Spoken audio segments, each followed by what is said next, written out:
Friday night. In fact, I think it was his best outing against the Chiefs so far in 2026 because there's little doubt, somewhat surprisingly, that Hill United has had more success against Jack than they have Kuba Osichka, and Alan Pecker starts the game, and he's headed to second with a double. Alan Pecker, 2 hits in the victory a very short time ago over the Bear Creek Express, and now starts the first with another extra base hit. And when you run this well, right out of the box, he knew he had a chance.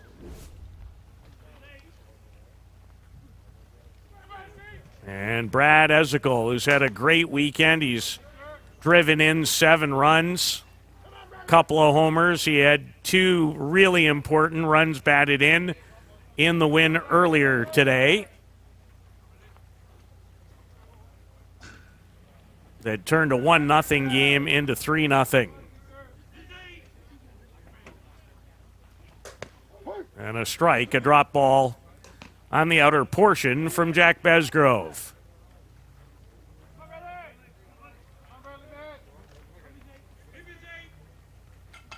Brad, the team leader now in runs batted in with 27. In a shortened 2025 campaign, he had 32. And had a quality hack at that Besgrove offering. 9-time All-World player. Was a first-team All-World last year in Mankato, Minnesota, as Hill United won their 7th ISC World title. And it's a program that's only been in existence since 2012. And they're looking for a three-peat in 2026. And this very likely a group that they would have to deal with to win it. Strangely, oddly, they did not play the Gremlins at the ISC World Tournament last year. They didn't collide. The Gremlins had a bit of a disappointing year, finished 6th as Besgrove climbs the ladder with a rise ball. And Ezekiel goes down swinging for out number 1. And now Lenny Villavazzo, who got Hill United started in the win over Bear Creek with a solo homer off of Ty Sebastian in the first.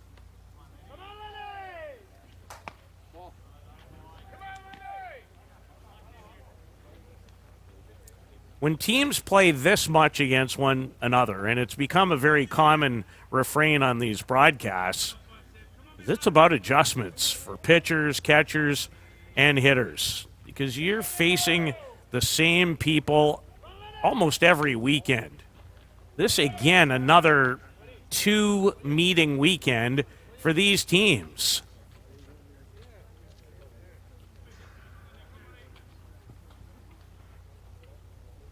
Still a tournament next weekend in Ashland, Ohio, the USA Nationals in South Bend, Indiana, and these 2 teams are in those 2 events prior to the ISC World Tournament. So who knows? They might have 10 or 11 before they even get to the World Tournament. In the other semifinal over at Optimus Park, it's just underway. The Toronto Batmen taking on the Northeast Drillers. And a 3-ball strike from Besgrove. Lenny's 22 of 62 on the year. 3 doubles, 7 home runs. And 22 cashed in. Change up.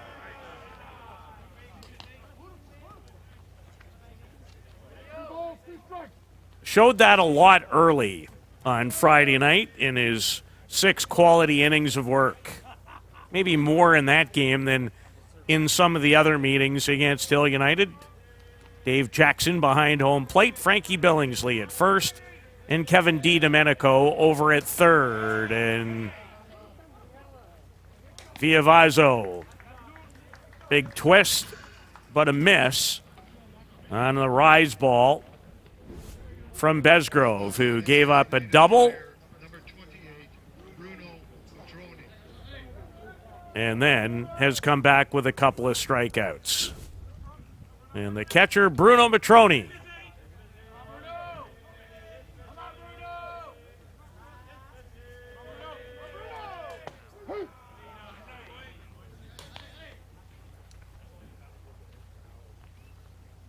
Against elite level pitching, just your guessing game in some ways, ability, so important. That's the cat and mouse game that makes this game so great in its own respect. And always fun to kind of sit up here and you see these teams play all the time and the different pitching sequences that go in.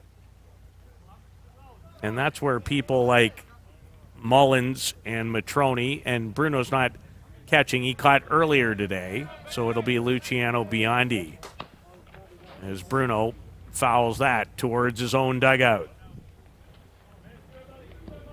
So we have reached the semifinals of this 10-team tournament. Glad to have you with us, no matter where you might be looking on from.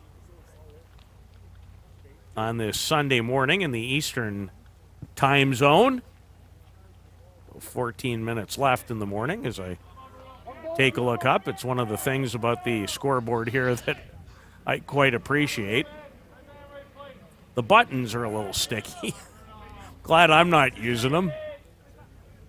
You're welcome.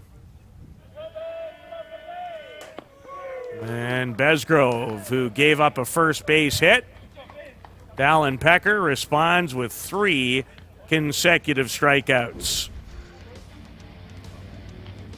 Jack Besgrove, not even yet in his prime, but you'd never know it by his accomplishments.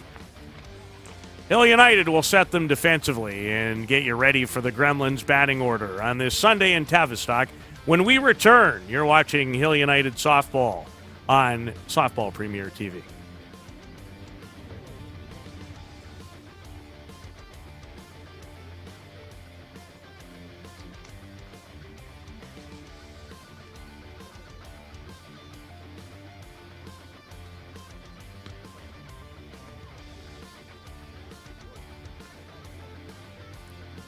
So Hill United has batted.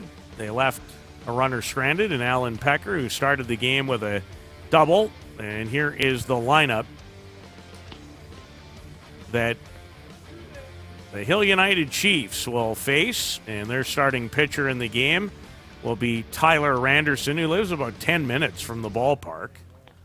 The firefighter in Kitchener-Waterloo.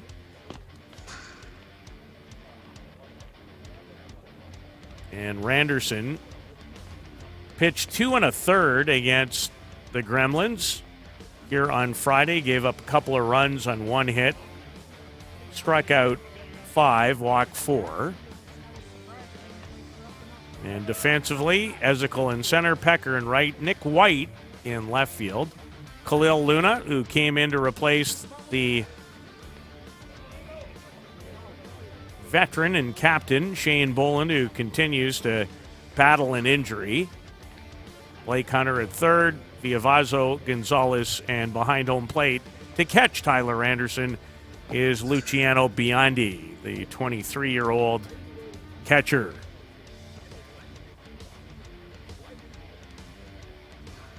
A look at some of Randerson's numbers.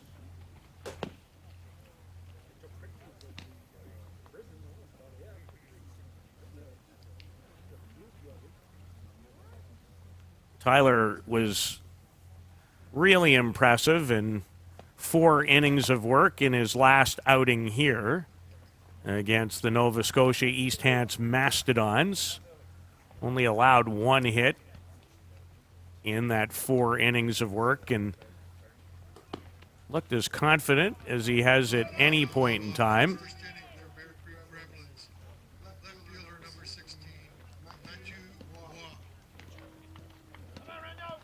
And Tyler Anderson in a really important spot in this regard. There's no question that Marco Diaz, and he may have pitched his best game of the year against a quality opponent in the 7-inning shutout in the previous game against the Bear Creek Express. So when you think about what's upcoming at the World Tournament, it can be a pretty light schedule for the most part if you stay on the right side of the bracket.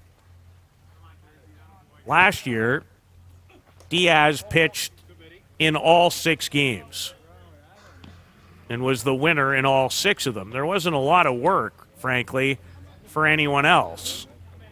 But there will come a time and a place where you're going to have to receive some quality innings from others. And that's where Anderson and Justin Schofield will really come into play. And that's part of the process. This is really be great to win this tournament and other tournaments. But it's in so many ways about the ISC World Tournament. I know that, especially in the case of the Gremlins, and to their credit, they've dominated the USA Nationals. And what a play by Randerson to get Matthew Waugh.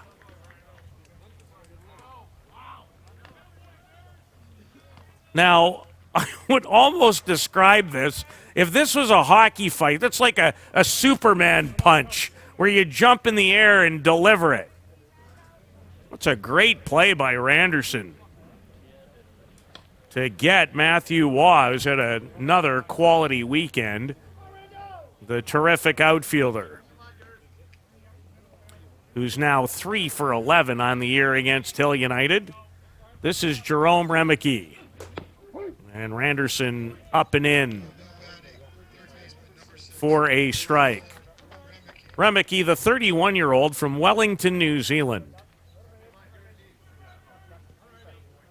2 for 15 on the year against Hill, and that one of 2 was a home run that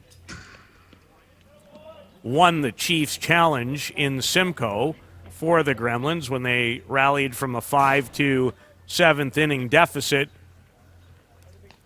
to win 7-5. And this guy is a premier player. And this is a game loaded with them. Let's be frank on that account. And Jerome's had a really, really nice season.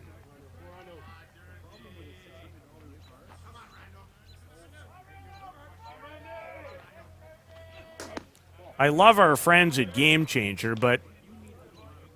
and I have no trouble saying this even publicly, spend some decent money every month to buy their subscription, and yet you get locked out of teams' accounts, including the Hill United Chiefs.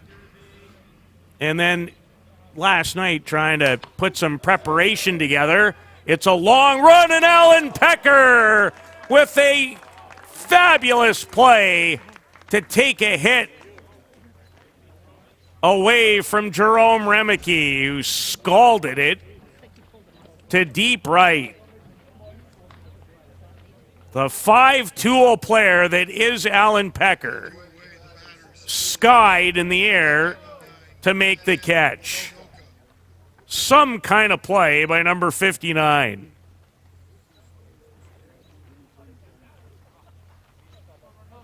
Well, that's 2 pretty good defensive plays for Hill United to begin. And now center fielder Ben Anoka.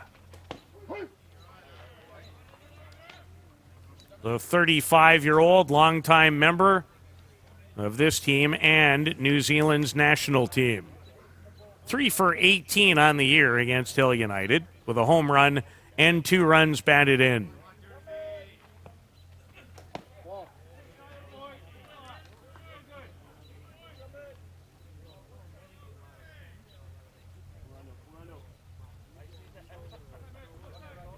He was 0 for 2 on Friday against Hill United in the 5-2 Gremlins win in the round robin. They're going to check this.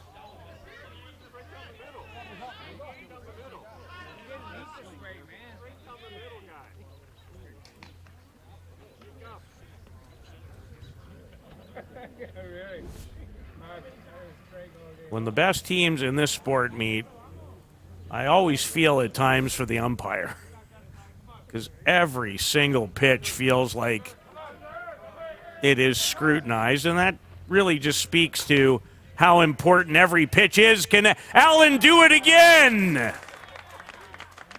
He did. Well, you won't really see 3 finer defensive outs in 1/2 inning than what you just witnessed by the Hill United Chiefs, and 2 of them made by that man, the diving Alan Pecker, who had just robbed Jerome Remeke by climbing the ladder a short time earlier. It's 0-0 after 1 in this semifinal in Travistock.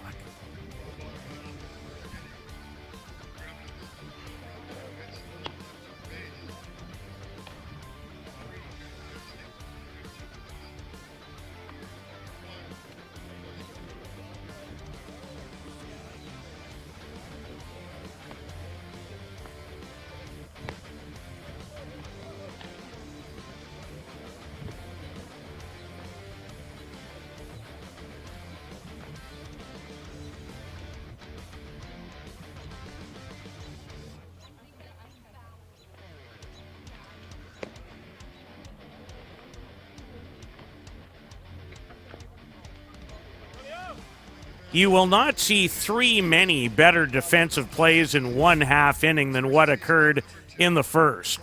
Already, Tyler Randerson had made one when Alan Pecker raced back high in the air, and then for an encore, how about a full-out dive face first into the high grass in the outfield here. And I bring that up for a reason. Tony Gonzalez, Cole Evans. Well, if anybody can come up with answers on defense for the Gremlins, it's Cole Evans. This guy is just, to me, he's as good a player as there is in the world. And that almost is something he made routine, and it was anything but, as Gonzalez hit that on the nose. So defense in fine working order to start this semifinal. And the batter is Khalil Luna, playing in place of the banged-up captain and star shortstop Shane Boland. I think this youngster has a chance to be a real elite player in this sport. I really do.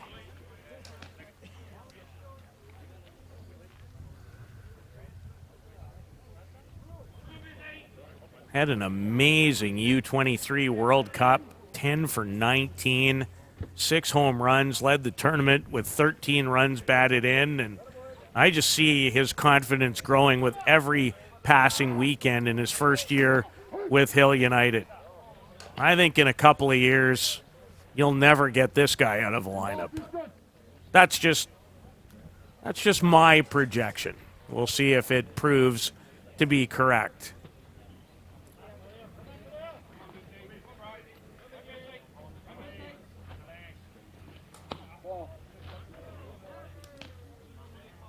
Two and two to the 22-year-old from Argentina, Khalil Luna.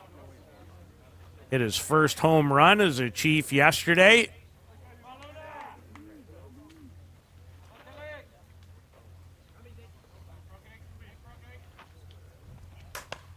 And he sprays that foul. Won't turn 23 until the 11th of October.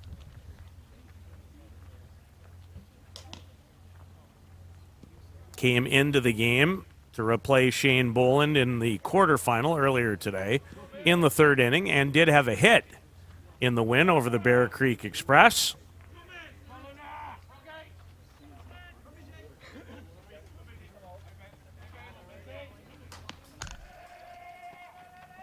Tries to race to first. And Besgrove with another strikeout, already up to 4 in the game.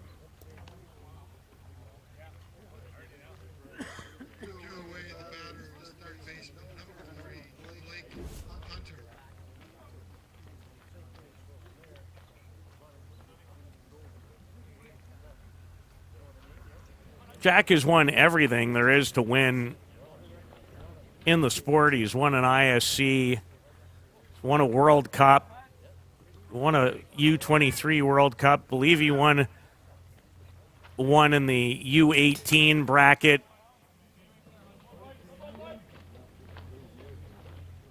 For a while, I didn't think he'd ever lose a big game in this sport because he really didn't. The first big game he ever really lost was the final of the ISC World Tournament in Surrey in 2024. Before that, impeccable.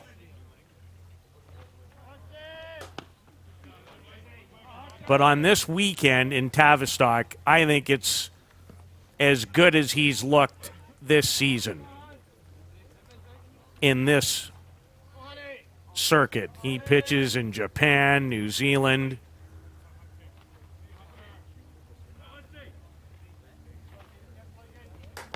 As long as he's healthy, he will be a mainstay in the sport for a long, long time.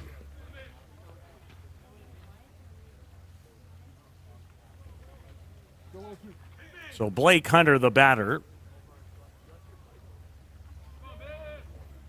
No balls and 2 strikes to the Chiefs' third baseman.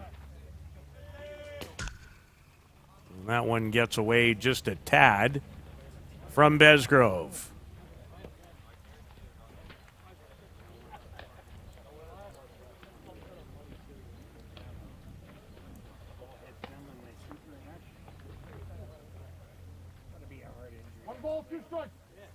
Blake did not have a hit in the game versus the Bear Creek Express.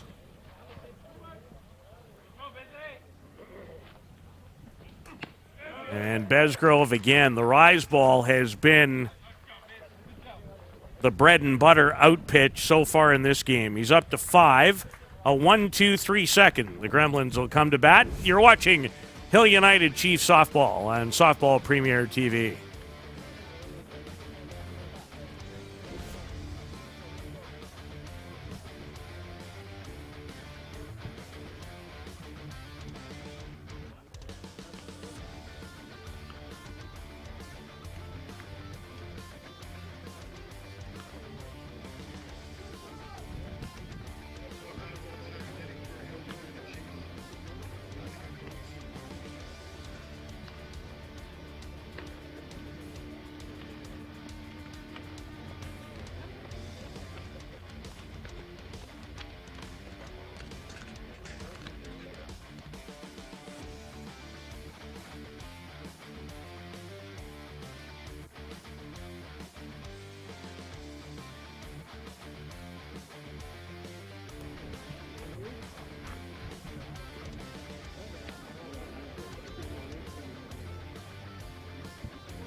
Eric Ochoa leading things off.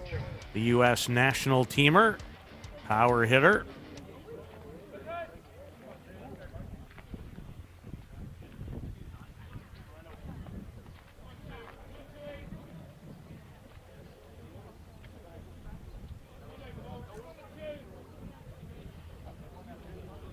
So Hill United with 3 splendid defensive plays to record a 1-2-3 bottom of the first. Gremlins went through the round robin unbeaten and probably felt like they had a little something to show. It was odd. In the 5-team tournament in Kitchener, they failed to qualify for the playoffs, which was very odd for them. They went 1-3 in the round robin. That does not happen a lot for this group.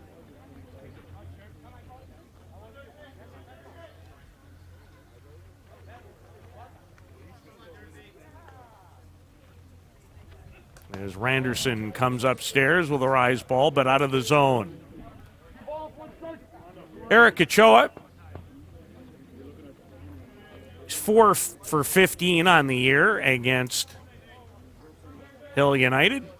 He was 2 for 3 in the 5-2 win here versus the Chiefs on Friday with a run batted in. This one will be handled by Nick White. And there's one away.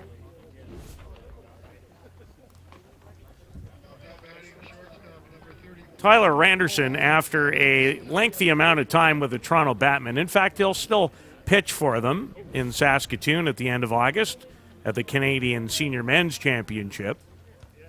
So still some allegiance there. But he has become a Chief in 2026.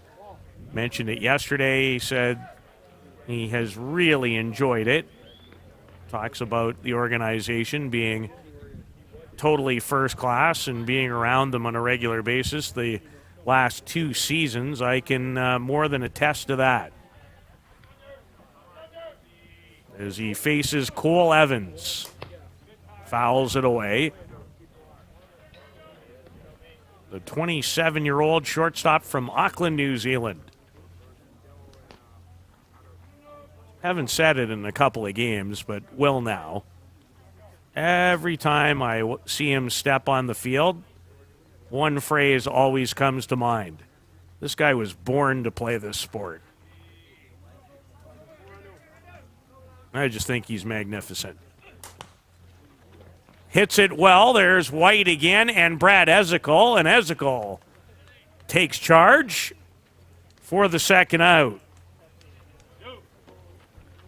So the Gremlins have made good contact, but so far the Chiefs have delivered defensively. Nice break by Ezekiel. And he and Nick haven't played a lot together in those 2 positions.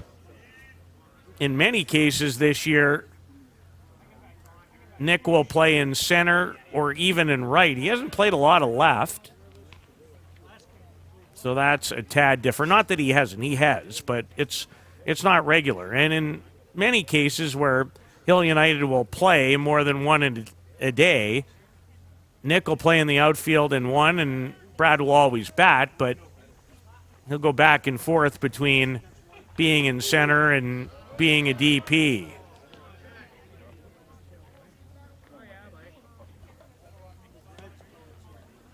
Zenon Winters. He's been around the block once or twice. Been a terrific player for a long time. Thought that he was maybe coming closer to an end.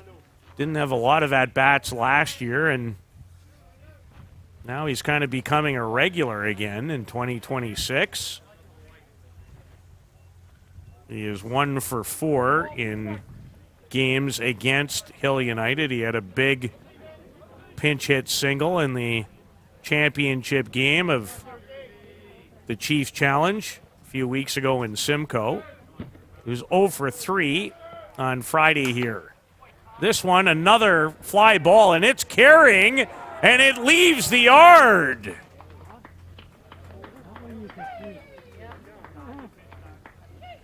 Zenon Winters has homered. And the Gremlins jump out in front 1-0. Didn't necessarily, to me, make that sound off the bat that said this is going to go for sure, but it went, and a long way.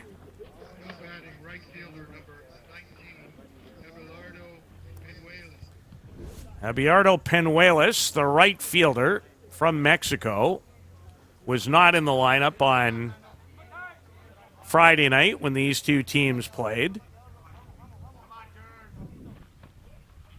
His best performance against the Hill United Chiefs came in their first meeting. He had a couple of hits at the Bear Creek Classic in early June. 4 for 13 versus Hill United on the season.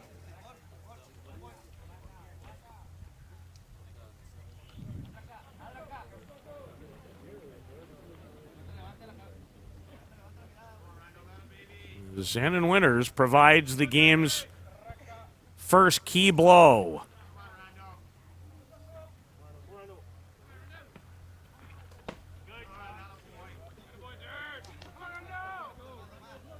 So a 2-out home run, as Randerson had retired the first 5 that he'd faced.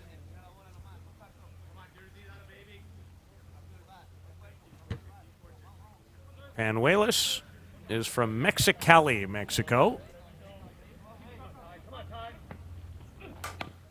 Pulls it, just foul.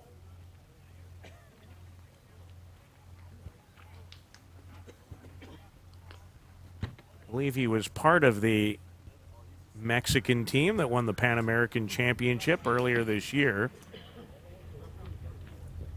Mexico will be an absolute menace to deal with in the next World Cup men's circle, especially with youngster Parra. And there's Penuelas, who goes the other way and lines it into left. So back-to-back hits. The homer, and now Penuelas has his 5th hit of the year against the Chiefs.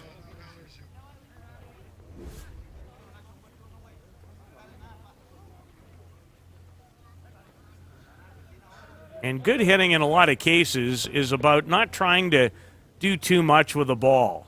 Penuelas went with it on the outside portion and drove it into left. And he's a threat to run. He has good speed. As the batter is Ladislav Malarczuk, who came into the weekend 0 for 10 against Hill United, and then Friday hit. And he was 2 for 3 in the game with a double and a home run in that contest. And it gets away from Biondi. And that was a spot where you know that the base runner might be on the move, and in some ways you come out of your crouch knowing you might have to throw before you have the ball.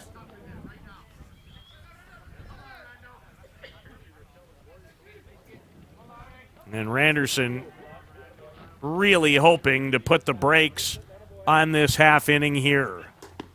And Malarczuk stays off of the rise ball. Longtime member of Argentina's national team. In fact, going all the way back to the year 2015 when he competed at both the then World Championship, now the World Cup, and played for Argentina at the Pan Am Games in Ajax, Ontario. Grounds out to Lenny Villavazo to end the inning. Xanon Winters, a solo home run, has the Gremlins in front of Hill United in this semifinal affair in Travistock by a run after 2 on Softball Premier TV.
So Hill United comes to bat in the third, trailing by a run. Zenon Winners, the veteran,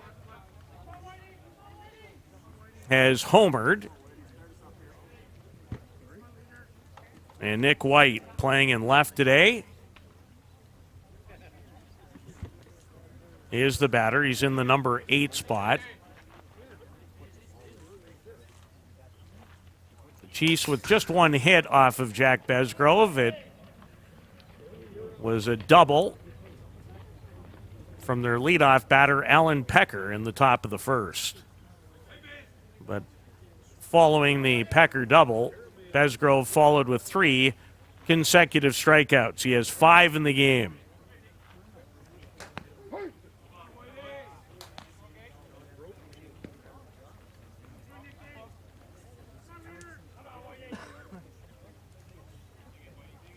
Looks like Kuba Osichka already has a ball in his hand in the bullpen area. Nick White.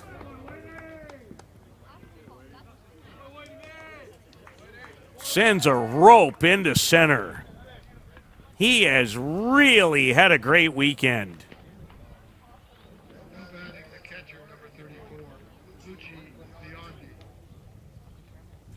And Nick's in his 3rd straight year with Hill United, and this guy's really on the precipice of becoming an elite player at this level.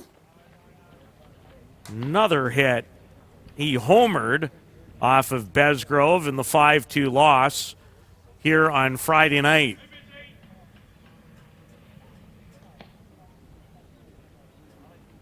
He has had a quality weekend. It's his 7th hit here in Travistock, and there goes White, and his speed forces there's going to be an obstruction call.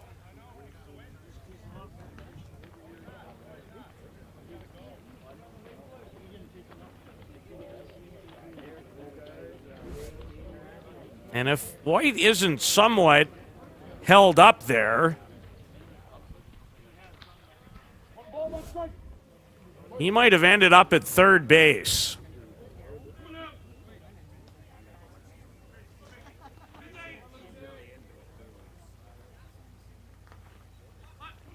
So Biondi tries to drop down a bunt, is unsuccessful. If we looked at that play again, I don't think Cole Evans ever had a chance to make that play.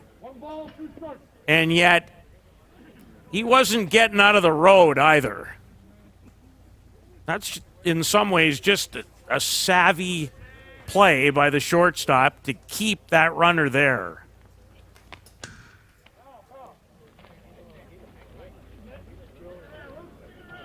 Don't know if we'll have another look at that stolen base by Nick White and then the ball being thrown away, but didn't seem like Cole Evans really had much of a chance to make that play. Nick was going to be safe regardless. He had a big jump, and Biondi able to stay off the high rise with tailing motion away from the left-hander. Besgrove also throws a rise that will tail away from the right-handed batter. And then sometimes you just come right at you. You're waiting for something a little different and sees an opportunity to just send about 83 or 84 past you. And that's one of those. It's almost like a straight fastball. And now Alan Pecker, who has 3 hits on this Sunday.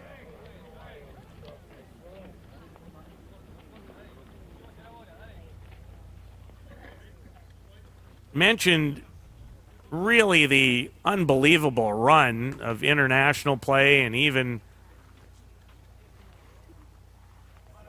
at the ISC until Jack ran into Alan Pecker in the final of the World Tournament in Surrey. And Alan Pecker drills it over the head of Abelardo Panuelos. He's on his way to third, and this game is tied. Alan's having one of those Sundays.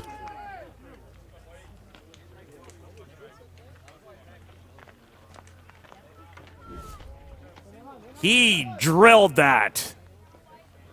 Barely left the plane that it was on when it started from the bat. That, if you like the term, that had high exit velocity on it.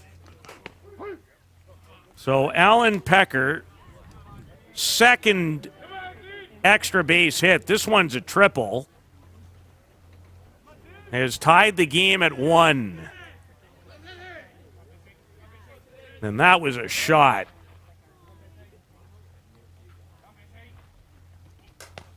And now Brad Ezekiel in a position with only one out where he'd like to send this ball, if nothing else, into the outfield. So Nick White, the single, the stolen base, followed up by an Alan Pecker triple.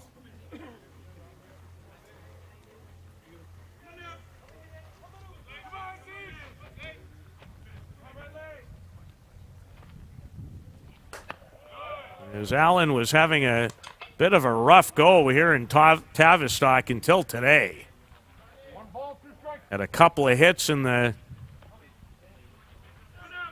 quarterfinal versus the Express with a run batted in, and 2 more in this game.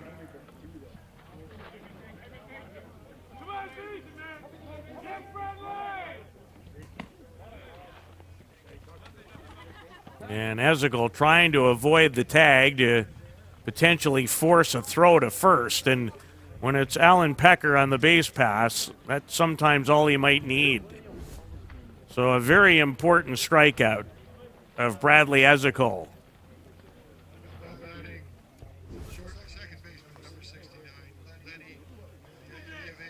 Lenny Viavazo.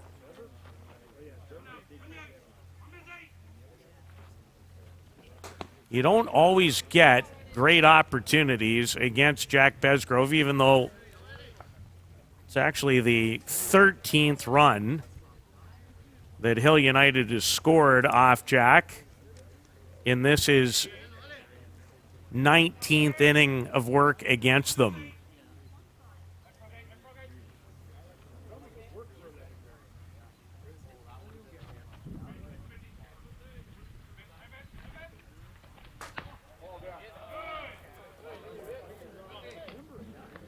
Besgrove up to 7 strikeouts in the game. Giving up 2 hits in the inning, 3 in total.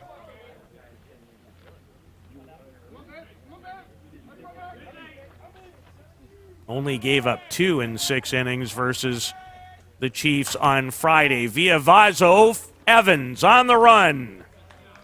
Inning over. Alan Pecker, RBI triple, has tied this semifinal affair at 1 apiece. You're watching Hill United Chiefs softball on Softball Premier TV.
Alan Pecker, an RBI triple, has tied the game after Zen and Winters had homered for the Gremlins in the second. Is Nick Mullins, the veteran catcher, to bat to begin the bottom of the third.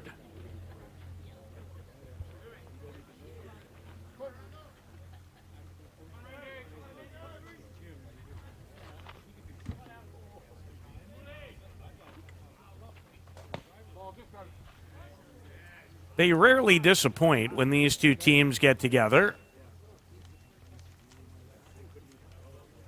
Although they've played one another so much this year that maybe some of the high-end intensity hasn't been quite where it normally would be, and that makes a lot of sense. When you're seeing one another virtually every weekend, once if not twice, it's different.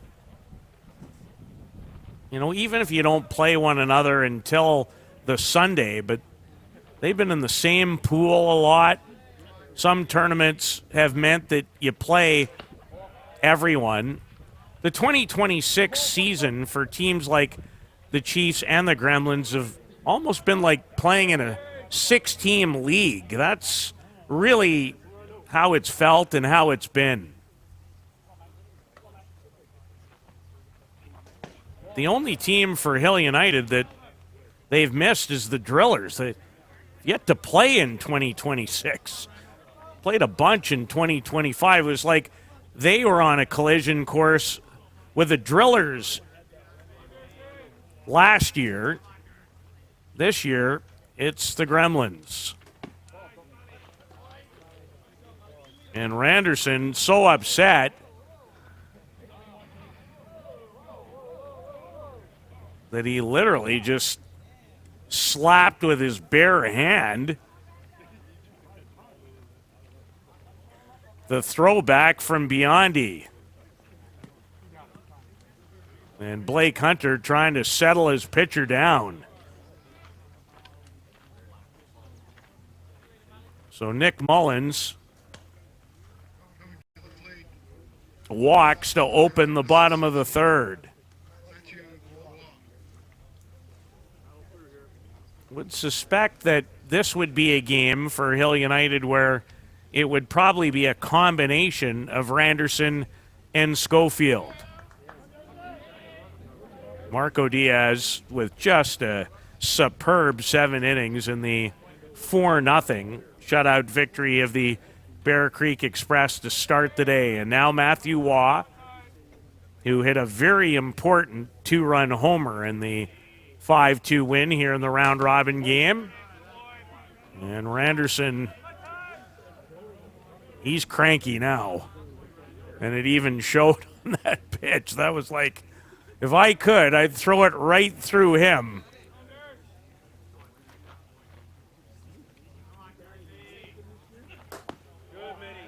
And again, a little extra giddy up for Tyler, who's usually in that 78 type of range. More on pitches down in the zone. It's harder to throw the rise ball with the same kind of velocity. That's usually a couple miles an hour behind. And Waugh sits on it.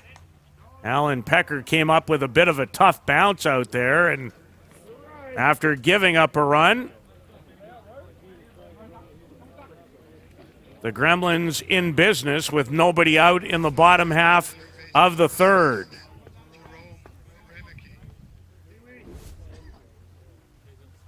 There's the veteran Matthew Waugh from Saint-Gervais, Quebec. He's 38 now. And he has another hit versus Hill United. Jerome Remeke tattooed one that Alan Pecker made a sensational running, jumping catch off of him in the first.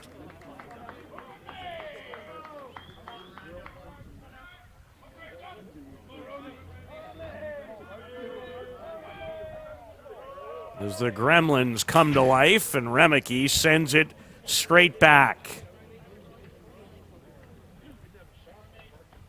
over about a 10-year span, there are a few players at this level with much better numbers than Jerome Remeke. He's had one whale of a career, both internationally and at the club level.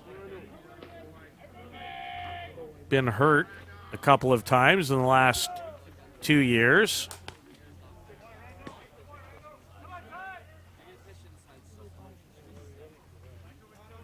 There's Tyler Anderson, a little pumped up now, and would maybe love a hard hit ground ball if he could get it right at somebody. He doesn't even have to be hit that hard. But how you'd love a double play here if somehow you could get one, and that one really up and in. As Remeke readjusts the elbow pad. Had a broken forearm a couple of years ago.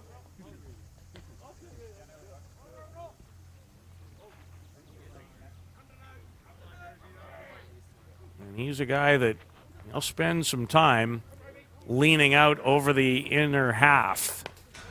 That pitch to the outer portion. And fouled away.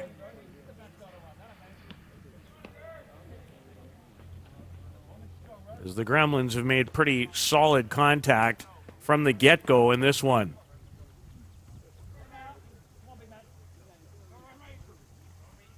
A 1-1 tie in the semifinal. Championship game set for a round two, and I'm going to say a round two. These teams never generally play quick games anymore. They're usually in that 2 hour and 15-minute window to 2.5, I find.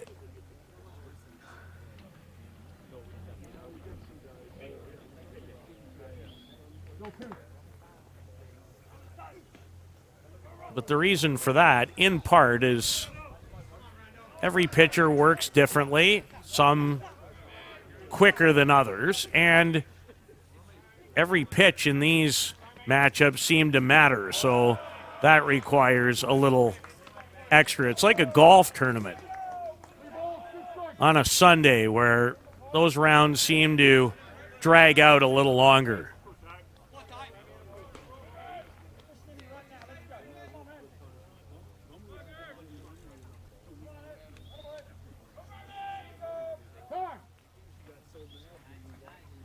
As I mentioned, just a little evidence of it. Wait. You take your time. Now I'm going to back out.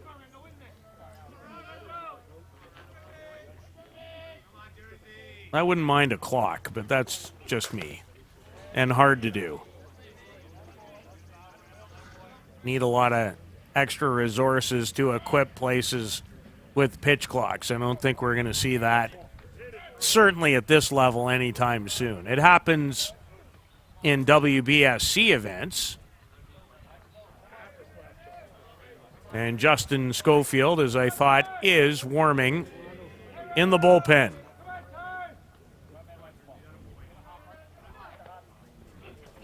Strike three to get Remeke, who thought he'd drawn a walk.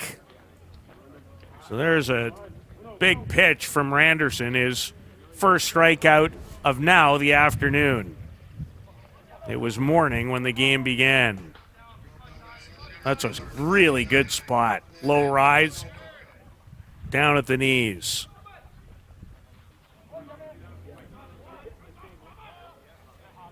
Center fielder Beninoka.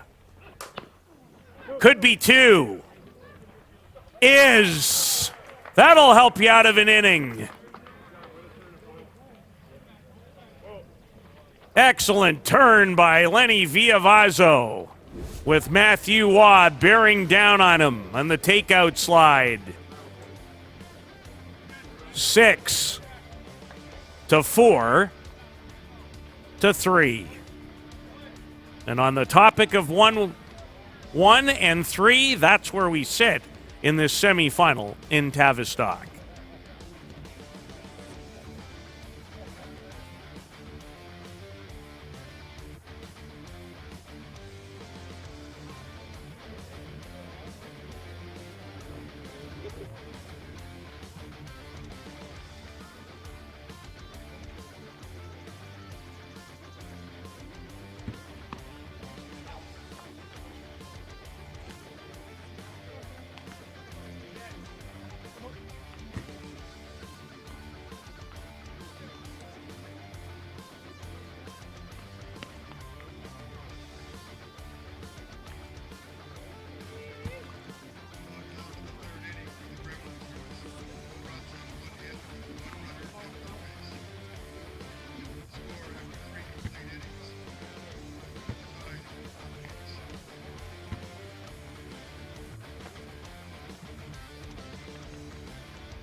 A well-turned 6-4-3 double play helps Hill United out of some difficulty as the Gremlins had runners at first and second in the third with nobody out. As Bruno Matroni in the designated player role for this game. Looks at ball one that gets away from catcher Nick Mullins. Jack Besgrove has given up 3 hits in the game. The most important hit for Hill United, a RBI triple off the bat of Alan Pecker. And Matroni does really well to hold and not go around on the changeup.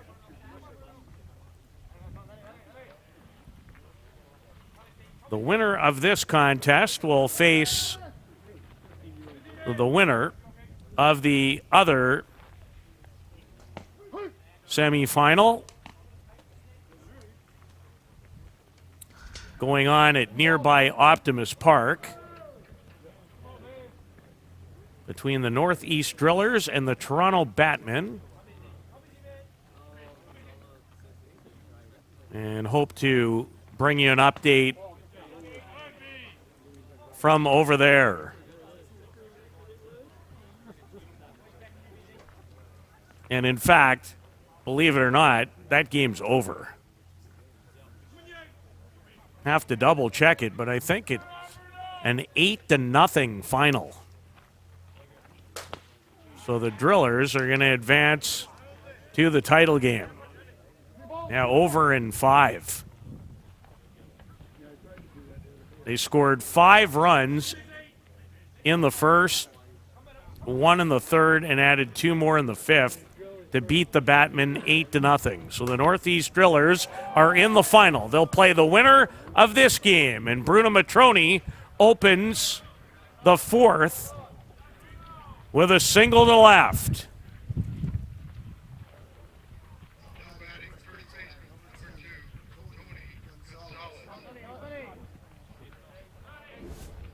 A quality at-bat for Bruno Matroni. And he's had many of them in his career, including 2026. His strong season continues.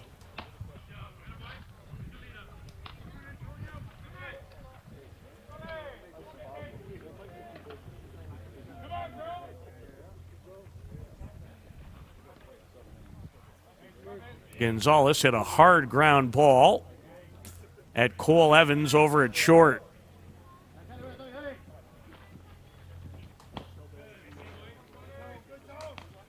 Fine drop ball from Jack Besgrove.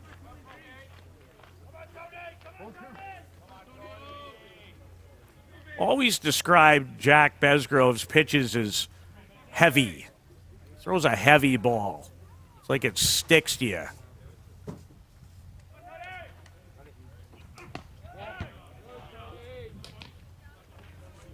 And there's the rise that moves away from a right-handed batter. These black flies in the booth are, they're challenging.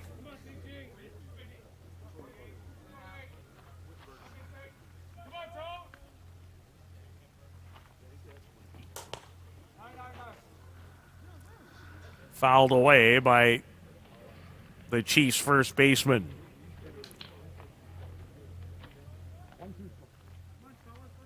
Tony rarely goes many games consecutively without a hit. Did not have a hit. He was 0 for 2 in the game prior to this, the quarterfinal this morning, the win over the Bear Creek Express, and Tony was on that pitch.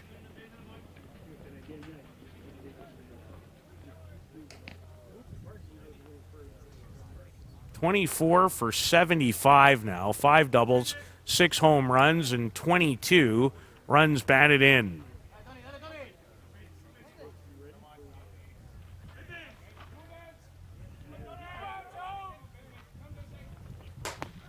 And Besgrove seemed to have a little extra on that rise ball. It's the one difference for Jack. We don't have our StatCast program with all the neat features this weekend that shows you pitch location, spin rate, and velocity. But Jack's been up a couple of miles an hour this year. Used to be 82, 83. This year I've seen a lot of 84s and 85s from 46 feet. So Khalil Luna, the batter with one out. And Mullins does well to keep that from heading to the screen.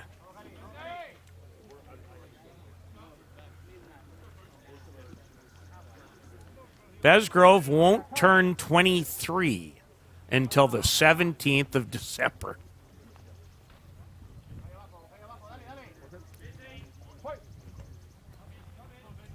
Well, for many years, and the Chiefs were huge benefactors, there was Australia's Adam Folkert, who was the star Australian, along with Andrew Kirkpatrick. Those two helped Australia to its first world crown back in 2009 in Saskatoon, and now it's been turned over to this gentleman.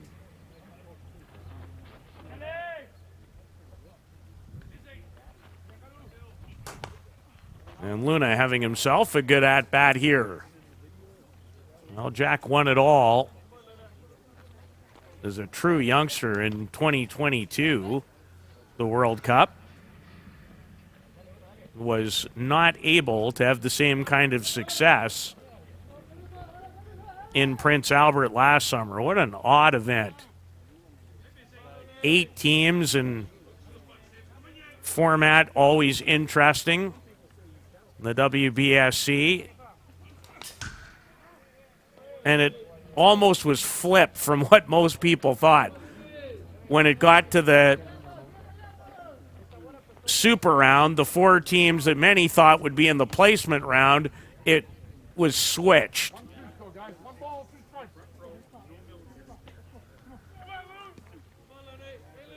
Canada and Argentina, Australia, thought to be 3 real contenders for the title, and yet they wound up in the placement round. And Venezuela won the whole thing. Luna, now first base is occupied, so he's out, but does not stop Bruno Matroni from moving his way into scoring position.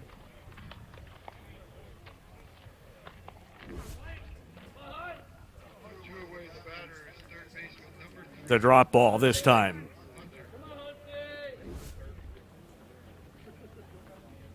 So in games like this, you're always looking for someone to deliver a big hit.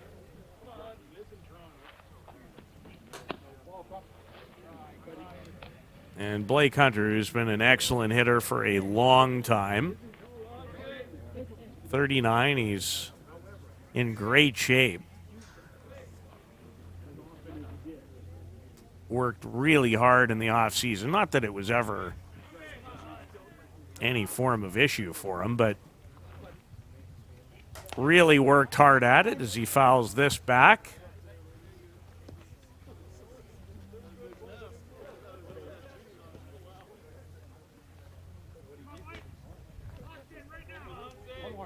He's the kind of hitter that when he's on a roll, he can really get on a roll. I remember him at a World Cup qualifier that I called in Prince Albert a couple of years ago, went 7 for his first 9.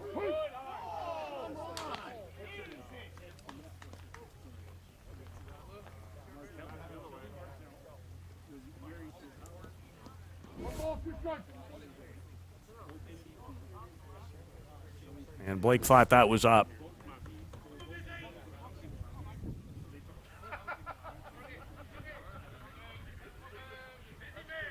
Ball and 2 strikes. 2 out with a runner in scoring position. Remeke to end the inning. They're in another good one. So what's new? 1-1 headed to the bottom of the 4th in a semifinal here in Travistock.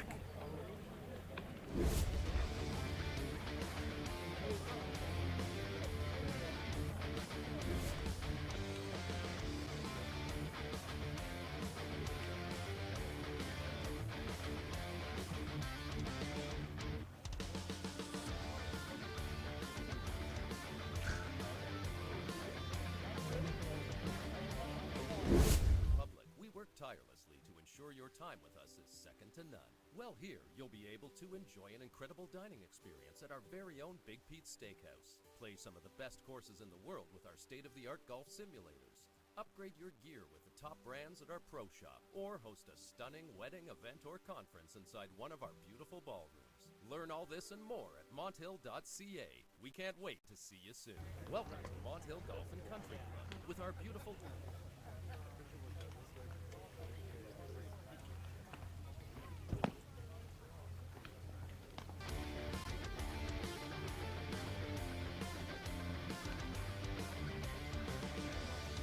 As we await the start of the bottom of the 4th, it's been interesting. The ISC website has really taken a turn. Great information. A lot of neat things, including some fan vote opportunities coming up. There's voting is open for a comparison of who did you like better, the 2020s Gremlins or the 1970s Long Beach Nighthawks, in terms of decade bracket on ISC social media. Then the 2010 Chiefs, who had a three-peat in that decade against the 1960s Nighthawks. There's other really neat things and upcoming challenges as Eric Ochoa whistles one. He's on his way to second, and he'll slide in head first safely to start the bottom of the 4th with a double.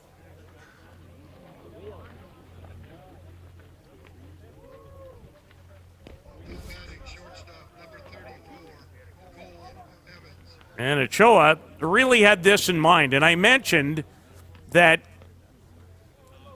the grass here at Queen's Park has a little extra length to it. And what that will do is it'll slow a ball down. So that's part of understanding the field that you're playing on, and Ochoa takes advantage of it. In a different field, that might have been just a single. But that's part of the adjustments for batters and outfielders. Knowing the surface. Because in no way, shape, or form is it any type of criticism. It's just, it is what it is. Evans through the wickets. A rocket off his bat. And first and third now with nobody out for the Gremlins. Talk about the hot corner. There was no chance at all for Blake Hunter over at third. That in hockey terms would be like having Zdeno Chara stand about 15 feet from you and whistle one. Shannon Winters is already homered in the game, and this is going to find some green grass. Evans, they almost waved him as Nick White overran it.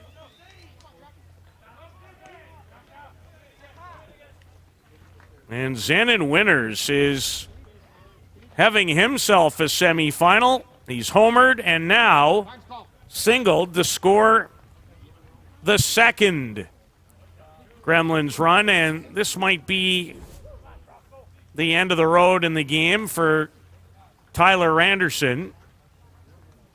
came up with 3 really good innings, holding the Gremlins to just 1 run, but he's allowed 3 consecutive hits here in the bottom of the 4th.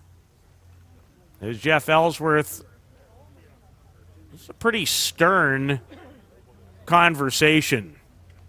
And this, I don't think, is as much about Tyler Anderson as maybe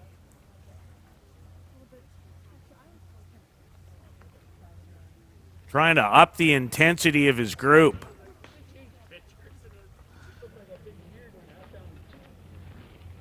So 3 straight hits and a run in.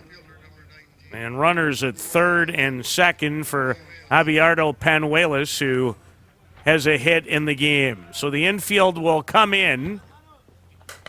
And this is roped into the gap. It's going to score 2 more, and Panuelos on his way towards third. Look at that throw by Alan Pecker. Hunter hurt on the play. Panuelos is going to score.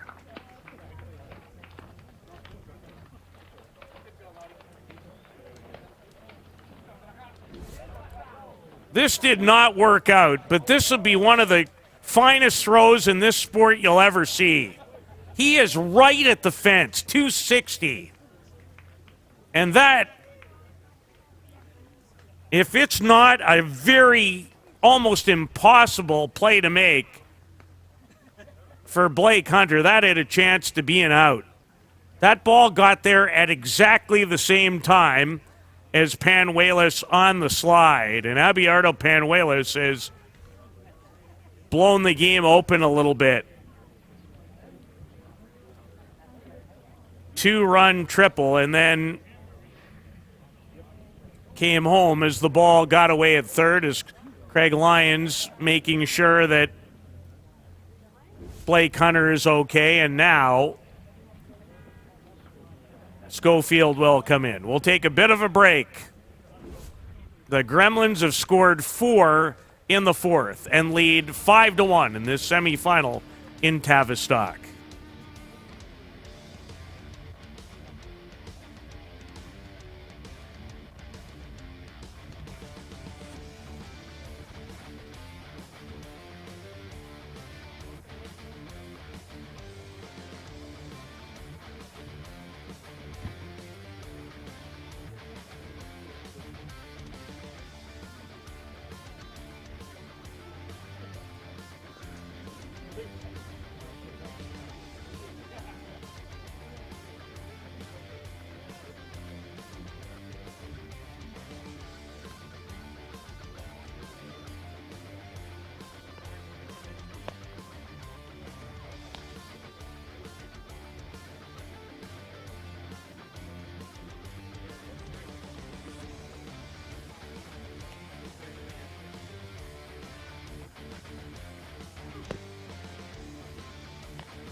Four runs on 4 hits, and there was an error. A tough one, but one you had to charge. Justin Schofield comes into the game.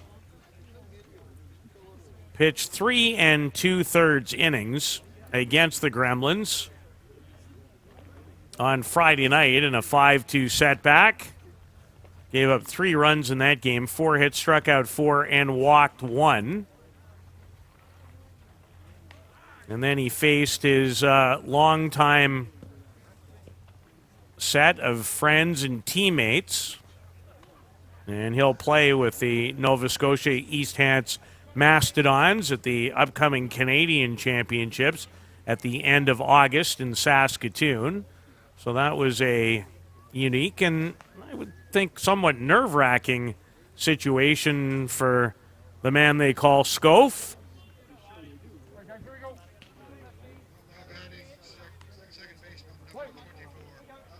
And now in a position to keep his team in it.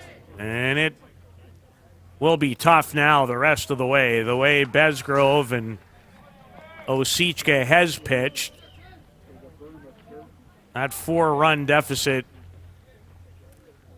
looks a tad on the ominous side, but if there is a group that could change it, it would be Hill United.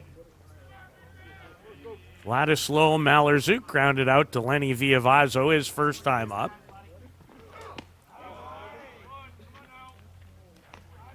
And it's a first pitch rise ball out of the zone from Schofield.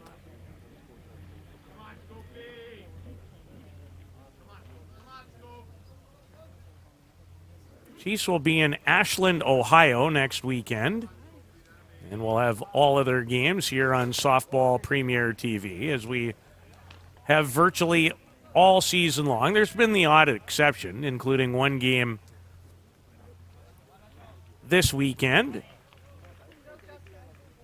just because games played at different parks and not in a situation technically with a lot of events going on for Luciano Lafrano to have more than one diamond set up for a tournament like this.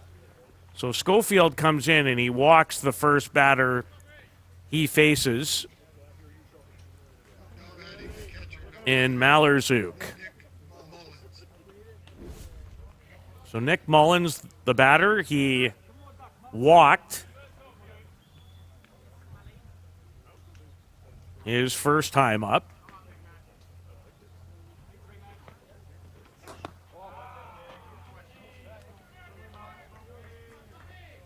Schofield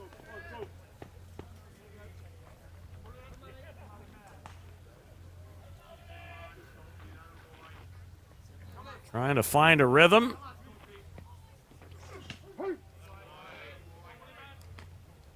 I have yet to ask him in the last couple of years, but I will before next weekend to see how he feels in comparison between a game where he knows he's going to start or one that he knows he's going to pitch in but come into. Now, a lot of games for Hill United, there's a pitching plan in some respect every game, but it doesn't always go as planned. So in this game, Schofield would know there's a really good chance he's coming in. It's just a matter of when, and Mullins ripped this into center.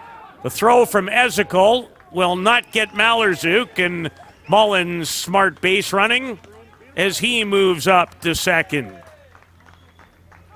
As the Gremlins have found their bats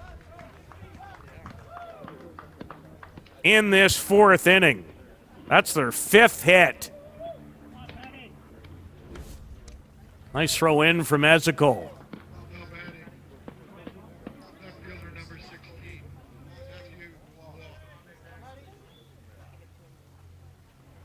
Matthew Waugh with a hit in the game. 1 for 2.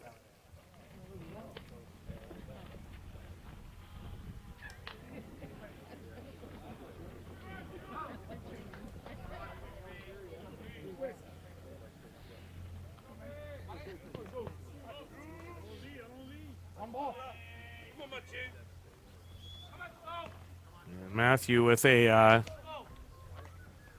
rather nasty-looking stare for his Canadian national team teammate. I believe Matthew's one of the players who might have called it a day for national team duties after last summer, and there are a number of them. There'll be a big turnover for Canada between 2025 and 2029 when the next World Cup is staged, and it might be held right here in Canada. I've heard snippets of that.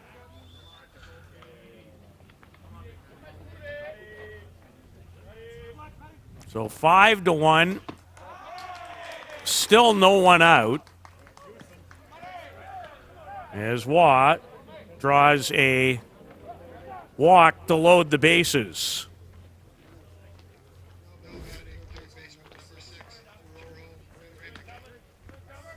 And Jerome Remeke, who's been robbed by Alan Pecker on a liner to right field and then struck out in the third.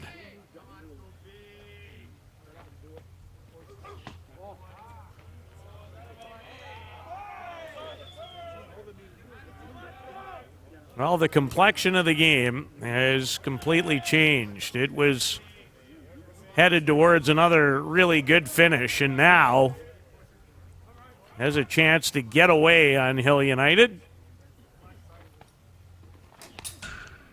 And Remeke had a big twist on a foul back. The Northeast Drillers will play the winner in the championship final. It's slated to start at 2. Nice change up.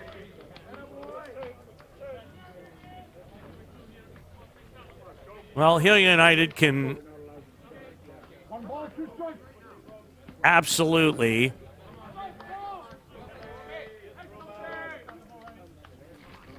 they can't take any more water into the boat here.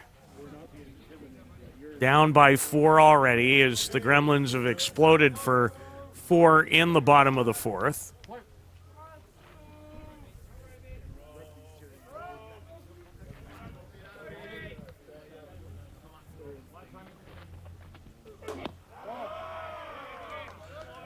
In meeting number 7. And you play all year, and they might meet 2 or 3 more times before the ISC World Tournament, which starts at the brand new ball facility in Bear Creek. But those are the ones that really matter. So you'd like to win more than you lose in the lead up to, for sure, and they matter. It's not that I would suggest they have no significance. But these teams are on opposite sides of the bracket.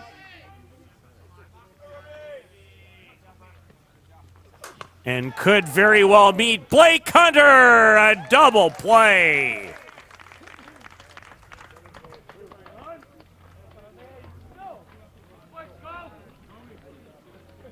That's a game saver. If that goes by Blake, it might be down the line.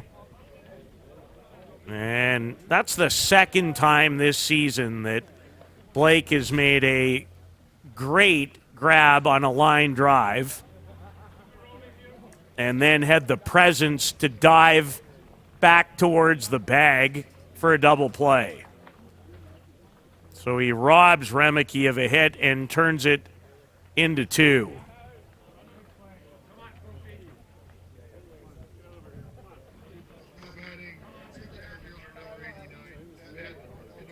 So Ben Anoka, as the Gremlins have now batted around in the 4th.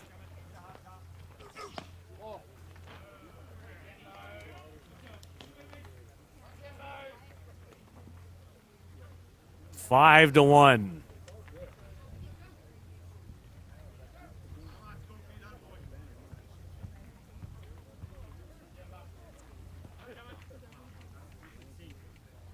Anoka grounded into an inning-ending double play in the 3rd when the Gremlins had runners at 1st and 2nd with nobody out, and Tyler Anderson was able to dodge a bullet there. Not the case in this inning.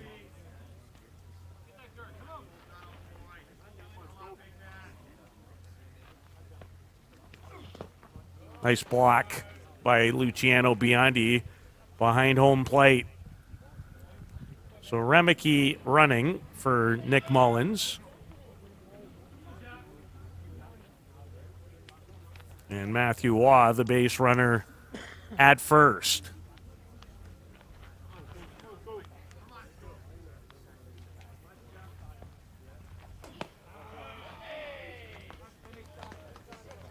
And this is something that Schofield has not done a lot of, and that's walk people. But it's his third or second, pardon me, of the inning. He came on in relief of Tyler Anderson, who would be charged for 3 of the 4 that have scored.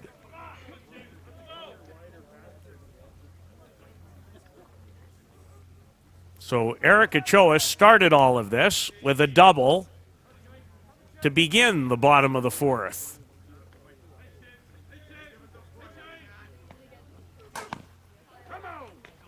Viavazo to finally put the brakes on a tough inning for Hill United. They give up 4 and trail by 4. You're watching the semifinal here in Travistock.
So a different situation for Jack Besgrove, who comes on to work in the 5th, as they have provided the outstanding 22-year-old with a 4-run lead. No matter what happens the rest of this game, Nick White has absolutely solidified the fact that he's going to be tough to remove out of the lineup here the rest of the way. He has had a terrific weekend, an excellent season, and he's just 22. He won't turn 23 until December the 4th. And he'll play for the Nova Scotia East Hants Mastodons in the senior men's. He'll also play for Nova Scotia at the U23s. Both of those events back-to-back in Saskatoon at the end of August. Of course, right now his focus is on this at-bat and the rest of the year with Hill United. But he is really, year by year, just steadily gets better. And he's going to be a fixture for the Chiefs and a fixture for his country moving forward.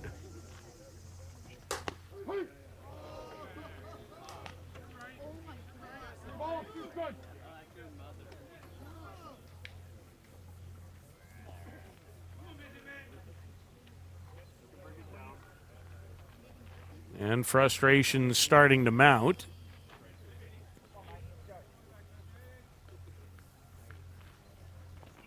Change up. And tough to pull the trigger on that pitch.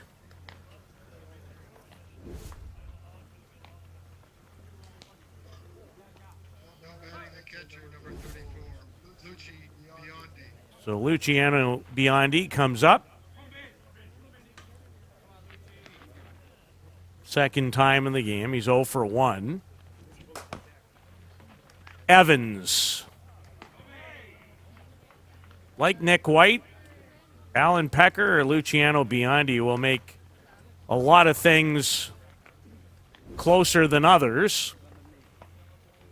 But Evans, watch the over-the-top, smooth throw. So 2 outs in the top of the 5th, and now Alan Pecker, who has had a terrific Sunday. He's got double in this game, a triple. Drove in the only Chiefs run of this contest.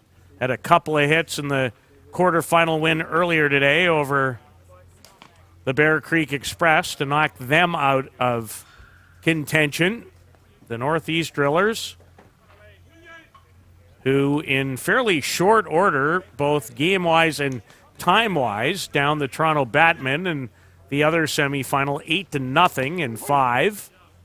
That game's been over for quite some time. In fact, when I looked at the game changer on the phone and saw that it was already done, I was quite shocked.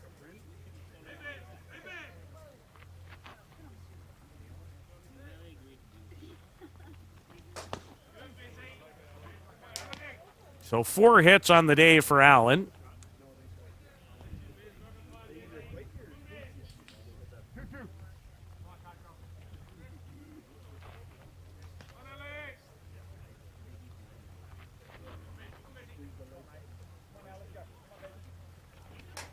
And then Besgrove misses outside.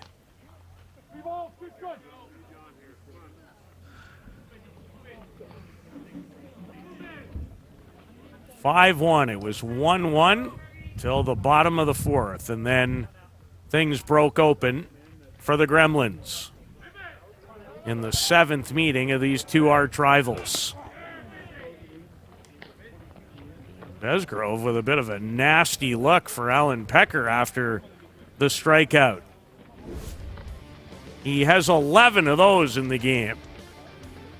And the Gremlins in command in this semifinal. They lead by 4 here in Travistock.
In between innings, I took a look over my right shoulder and saw that Justin Schofield had the arm in a pretty good wrap and knew at that point he wasn't going to continue. So the starter, Tyler Randerson, comes back in. He was replaced briefly. So he's pitched 3 of the 4 innings. He's given up the 5 runs on 7 hits. And deals with Cole Evans, who has singled and scored in the game.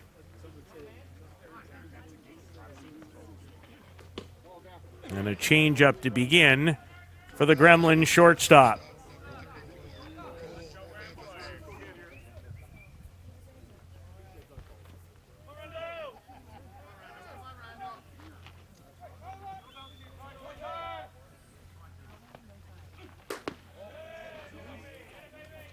Ball and a strike.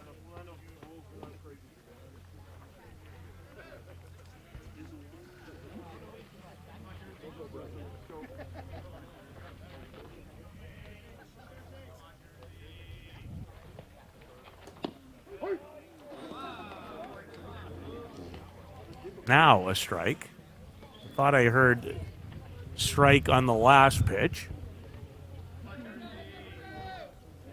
Sometimes ball and strike can sound very similar from this location. 2-2. I know that now.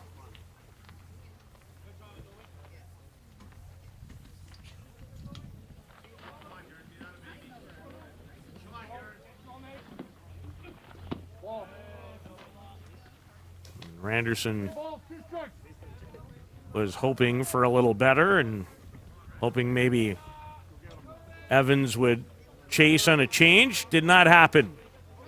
So the payoff on its way to Evans. And he got him on the second go at it.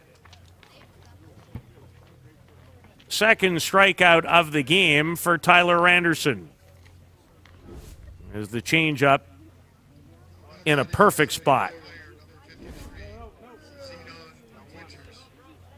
Shannon Winters has been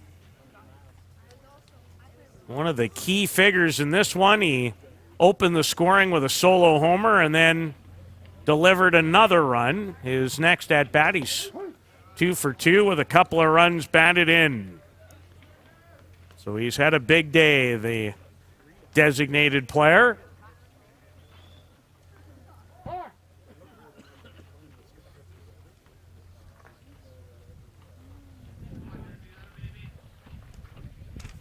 As the wind starts to increase.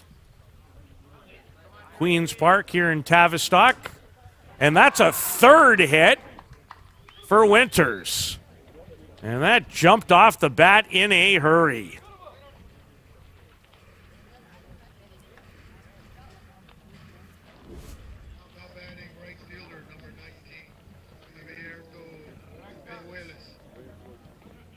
Number 53, he's had himself a game. 3 for 3 with a home run. And it was an Abelardo Panuelos triple that in many ways was the key hit in the game. It turned 2-1 into 5-1. Almost thrown out, and he's gotten into this one too, and it is out of here. Abelardo Panuelos and Shannon Winters will both come home, and they have both paid huge dividends. 2-run shot by Panuelos, who has a triple, a home run, and 5 runs batted in.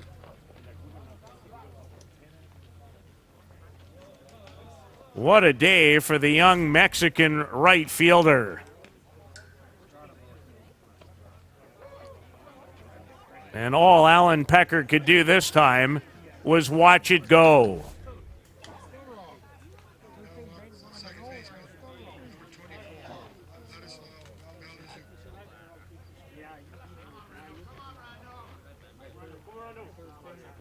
And that might be his first home run of the year.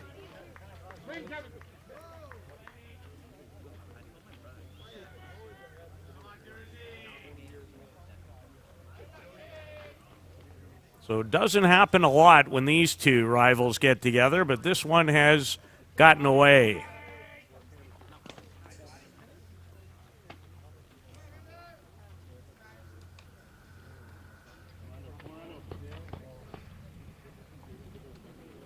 And by finishing first in the round robin, not having to play a quarterfinal game, it becomes a significant advantage, and that's what the Gremlins were able to do.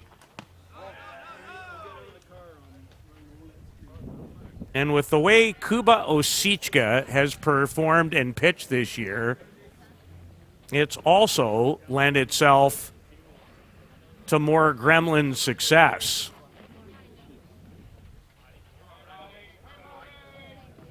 Because he and Besgrove have really been a 1-2 punch, not a one and then fill in. That hasn't been the case for them. So in tournaments like this, when you're facing great competition almost every game you play in, especially in a tournament like the 5-team event in Kitchener, the Canada East tournament, all of them at some point in time, but you're facing generally 3 or 4 of the top 6 ranked teams every weekend. So that 1-2 punch has really paid dividends. And the one thing they have, talking about the Gremlins, have, I wouldn't say struggled with, but maybe not to what you've come to expect. And they're a team that's in some ways getting up in age in a few spots too. Even going back to last year's ISC World Tournament, they didn't hit the way you've grown to expect. Ended up 6th. And sometimes that'll just be exactly the tonic that a group like this would need to be a little extra fired up for the next season. Mullins, this will be playable. And Nick White is there to make the catch for the second out of the 5th inning.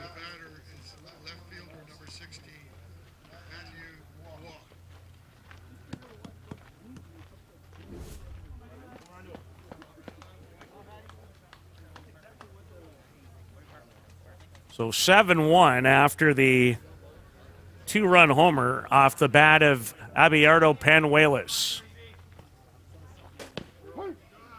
5 runs batted in for number 19.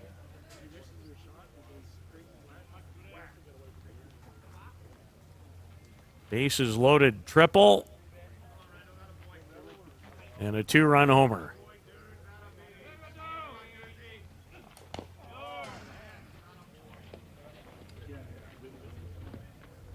Unless he was given credit for an inside the Parker.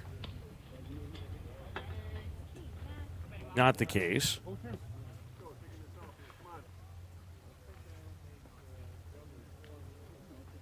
So it might be 4 runs batted in. Should be 4 because his run came in on an error.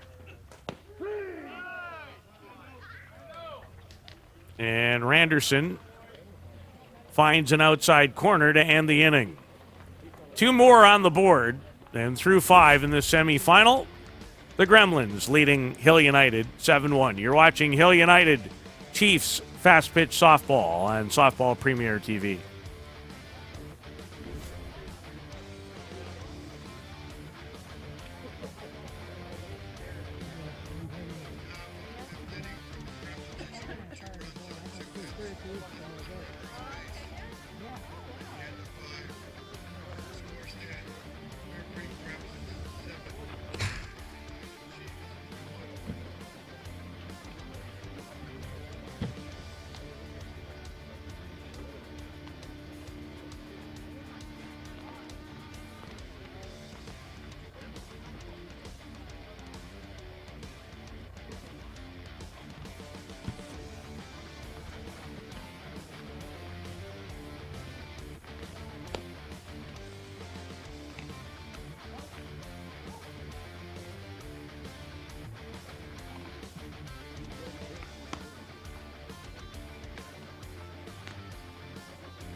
Sixth inning, and a huge hill to climb for Hill United.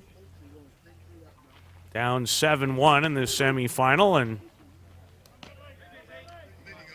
could be the end of the road, as Chiefs had qualified for 3 consecutive finals of major tournaments coming into this weekend in Tavistock, and knew that after finishing third in pool play that it would be a steep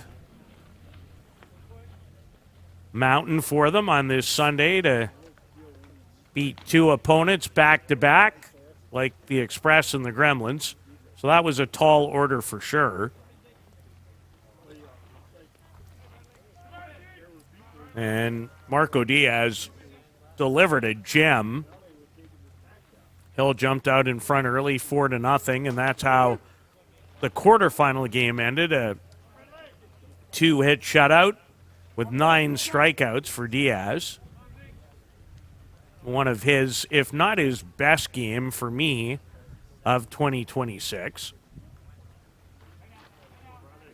And this game was hanging in the balance until the bottom of the 4th, when the Gremlins blew it open with 4 runs on 5 hits. And there was an error in the mix. And a tough error. On a bang play where Alan Pecker made one of the throws of the year to even give himself a chance to throw out Abiardo Penuelas. And he ran into Blake Hunter. Ball ended up at the screen, and Penuelas got up and scored.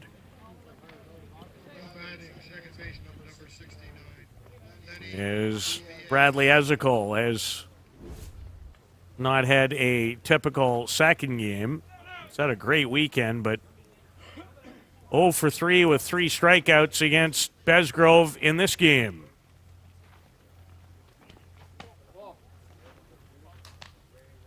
Lenny Villavazzo, the batter.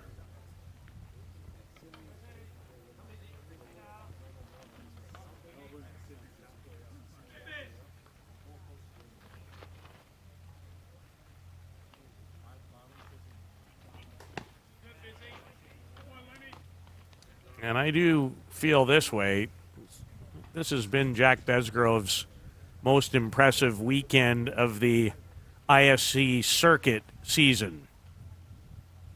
He's really good on Friday, and he's been really good again in this game.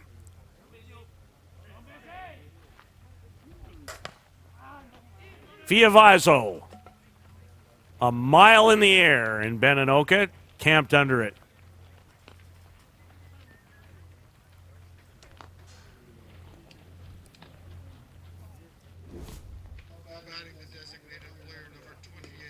Besgrove has given up 4 hits in this one and up to 12 strikeouts. He's thrown 92 pitches, 61 of those for strikes. So 2 outs to Bruno Matroni, who has one of those 4 hits. Came on his last at-bat in the 4th.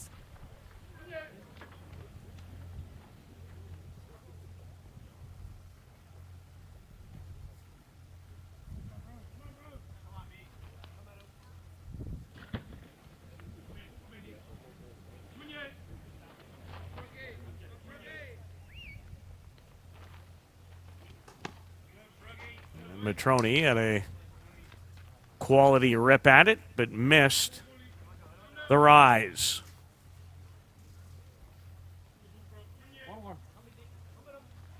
The Northeast Drillers have advanced to the title game. They did not play in the event in Kitchener. I believe it's their first final of the year. As Ron Hackett's team in their new color scheme this year. The blue and whites and the gray and blue that they're going to wear today are likely headed for another game against the Gremlins. So it'll mean Hill United will have to wait another weekend to maybe play the Drillers for the first time, which just seems so odd to me that you could play all these games amongst all these really good teams. And there are legitimately, I think, 5 very good teams. Remeke, spin, fire, and Choa comes up with the short hop. That's how it's been going the last couple innings for the Gremlins. It's all working right now, and they'll head to the bottom of the 6th. 1 run away from ending it. They're in front 7-1 on Softball Premier TV.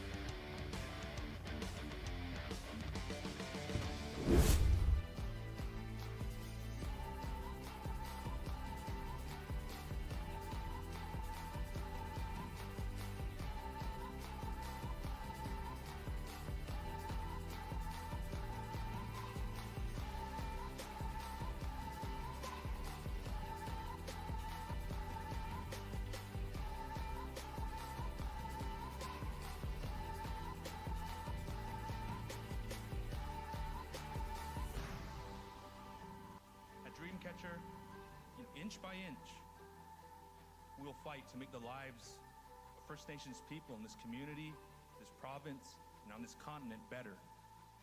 I know we have a long way to go, but I'm proud to say as long as our people have a need, Dreamcatcher will be there for them. Leading off the bottom of the 6th inning for the North Creek Gremlins, third baseman number 6, Jerome Remeke to open the bottom of the 6th. This game tied at 1 through 3.5. And then the Gremlins struck for 4 and added 2 more.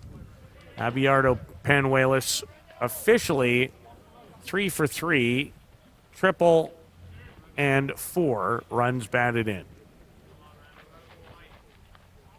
Zenon Winters is 3 for 3 too with a home run. Viavazo deep, and the juggle allows Remeke to be safe.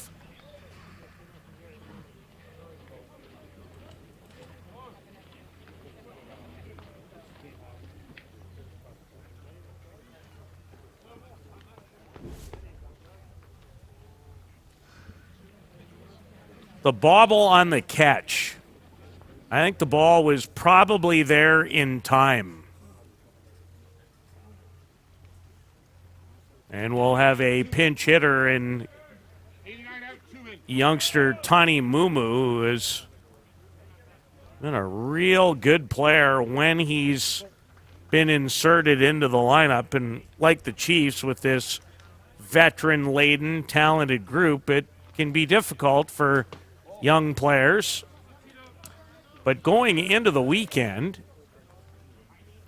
Tani Mumu, average-wise, was their top batter. The youngster from New Zealand. So Remeke on at first. It was a really nice play by Viavazo, and maybe one that Tony would like to have back over at first.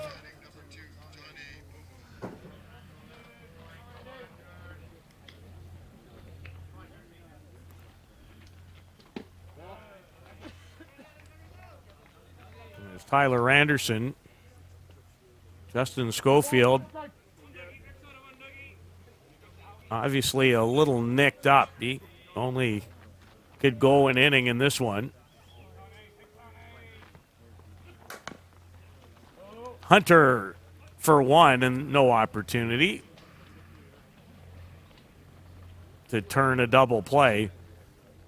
It's interesting how the game started for Hill United. They made 3 excellent plays defensively in the bottom of the first, as Blake Hunter does well to get the force, and now Greg Leather taking an opportunity with the 6-run advantage to give some of his players off the bench some at-bats, because even longtime Hill United Chief Nicholas Carril in the on-deck circle. This is Brian Avery from Richmond, BC.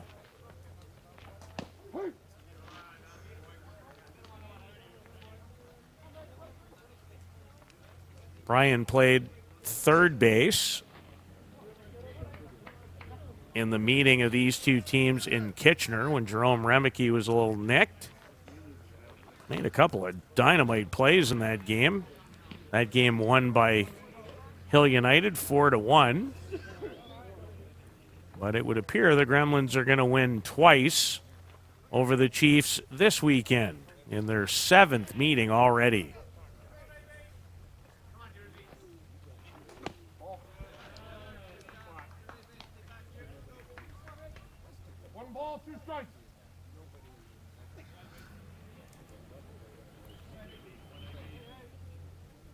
At the bottom of the 4th, kind of like poking a balloon with a pin. Hunter.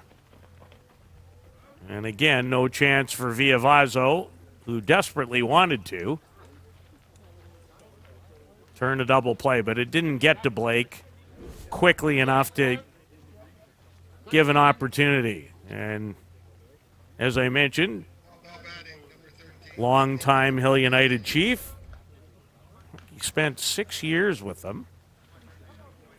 Nicholas Carril is the 3rd consecutive pinch hitter.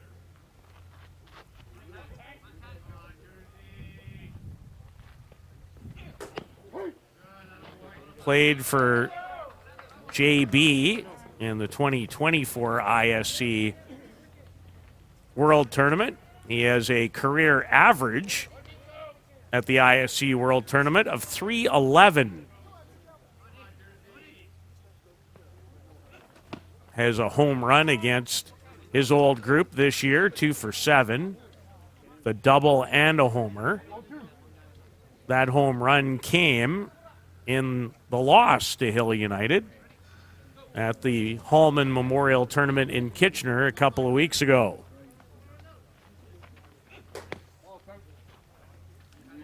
So hits here with 2 out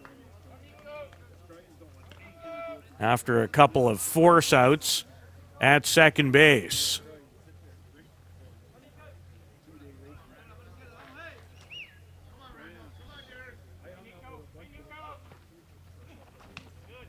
Excellent changeup by Tyler Randerson to strike out Nico Carril. So 3 outs left to get for the Bear Creek Gremlins, and then off to a championship final versus the Northeast Drillers, unless the Chiefs have a Sunday afternoon mini miracle in them, and you never know. We'll show you in a second or two whether they do on Softball Premier TV.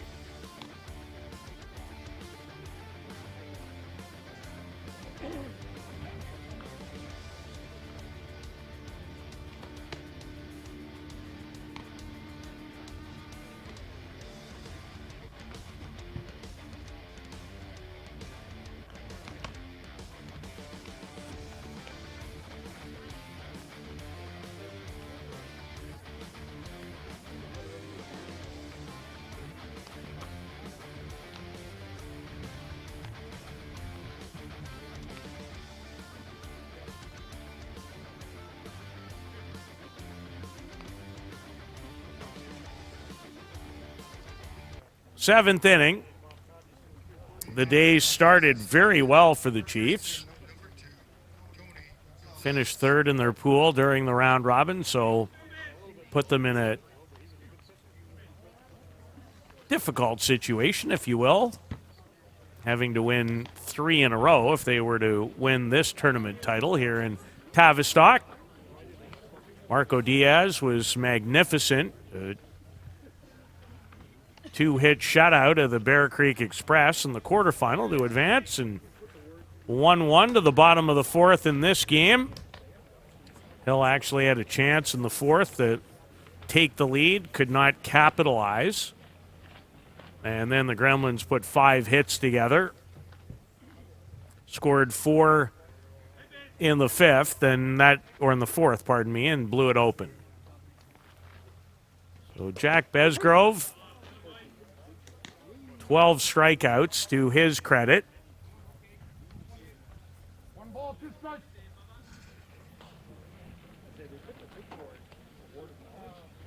And looks to cap off what would be a full 7-inning performance against Hill United. He didn't go 7 on Friday in an almost, maybe even more impressive win. Just a much closer game, so feels a little different. But he only gave up a couple of hits in that game. 2 runs.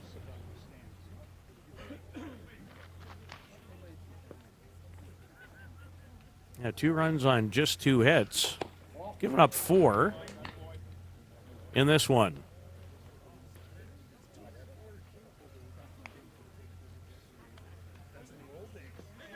There's Tony Gonzalez, who would like to start a rally here.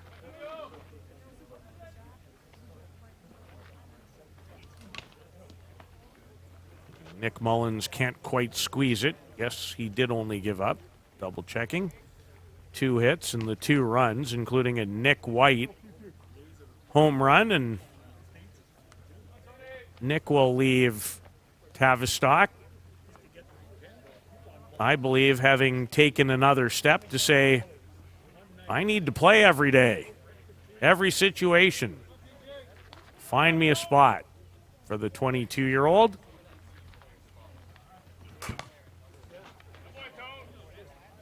Gonzalez fouls another Besgrove pitch off. He's 0 for 2 in the game. Alan Pecker, 2 hits in this one, a double and a triple. He's delivered the only Hill United run in the game. Nick White has another hit. And Bruno Matroni, the 4th hit.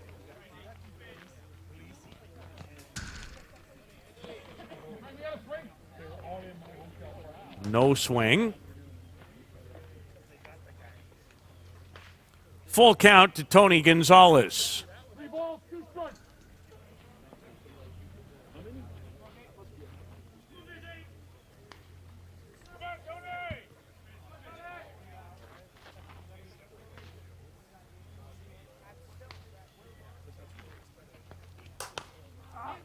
In the air. And that's Anoka, and avoids a potential collision with the hitting star of the game, Abiardo Panuelos. They both in hot pursuit, as they should be, and that's when someone out there needs to take charge, and Anoka was able to do that. And for Khalil Luna, these are the games that you'll continue to grow in, maybe experience some tough games as he fouls it down the right field side. 0 for 2 in this game. Did have a hit in the quarterfinal win over the Bear Creek Express.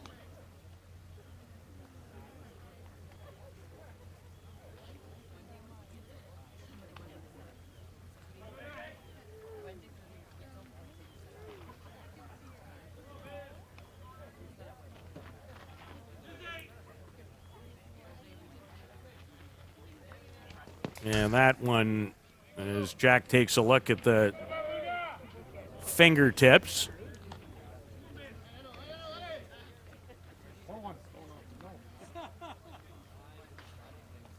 There can be some nasty blisters on fingers of pitchers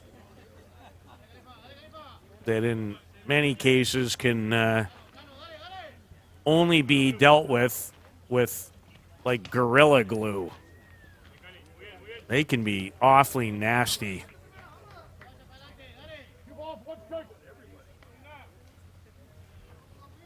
And you don't want them.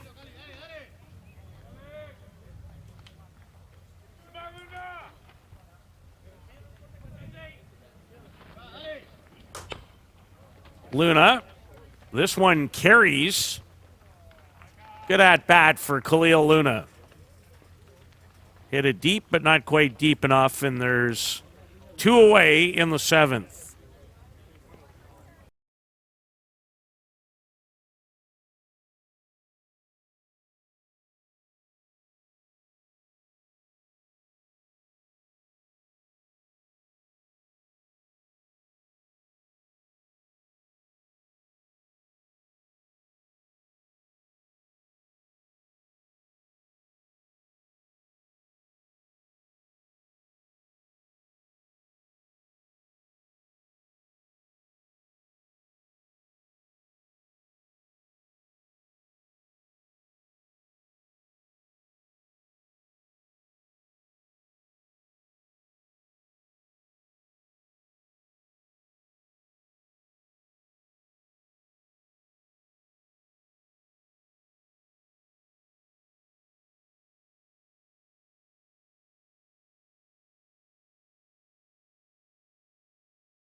Pool. There's a pretty good chance that they could meet in a title game a week from Sunday at that event. Be interesting for the teams to see again some different faces, different teams.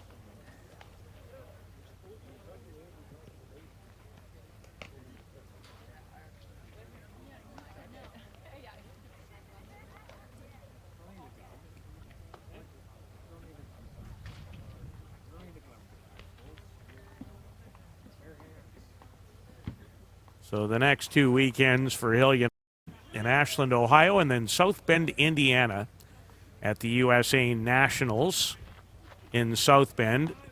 Long time known as the ASAs, but USA Softball has changed the name, and they're pretty adamant about wanting it called the new way, and I don't blame them.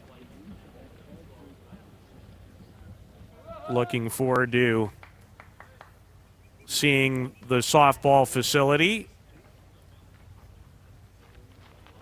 in South Bend.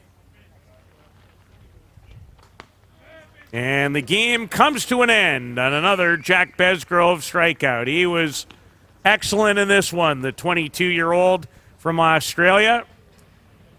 1 run on the 4 hits, and I believe he ended up with 13 strikeouts. So the weekend, unfortunately for the Hill United Chiefs, comes to a conclusion. They fall 7-1 to the Bear Creek Gremlins in their second meeting of the weekend and 7th meeting already of 2026. And chances are there'll be bigger ones left before the season comes to a conclusion. Well, we hope you enjoyed our coverage all weekend long. For our entire crew, so long, everyone, from Travistock. Have a great rest of your weekend.